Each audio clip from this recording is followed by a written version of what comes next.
Say what? Say what? Been there. Done that.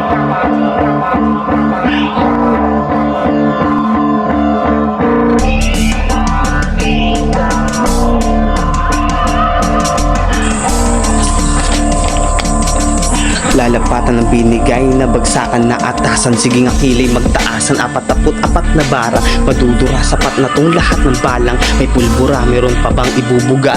Tanong yan nila bilang sagot. Ito ako, bagong pahinga, magiging ama na kaya naging abala. Di nagrarason o basta nagdadrama. Kailangan gampanan para sa aking anak. Pero sige balik sa gantong patimpalak. Mga alamat na kinamulatan noon pa. Andrew E, Francis M, Michael B, umugong na ang tenga ko. Kaya alam agad ang gusto, kaya naman sinaliksik. Hip-hop ng gusto, murang edad kinabisado ang stupid love on. Si Anos ako, lumabas lalo nag-lock. Doon ko na pag-isip-isip na pwede pala yun. Maglahad realidad na napapanahon. Kakaiba, lalo pang na-inspira. Tila dila ko lang tila pang bihira. Di manghina, bibira lang ng bibira. Kaya ipakita mo na tatagong galing. Kung talagang may dating, merong hangaring. Hindi na para magmalalim, aabot pa rin sa utak nila lahat ng gustong parating. Madalas pagtawanan, di maintindihan, patuloy pakawalan upang madikitan ng apoy sa pusong may alab. Nagdidingas, kumigilas sa pangarap na pinipitas ng malasap. Makilala sa Pilipinas, oo pangatlo na, pero di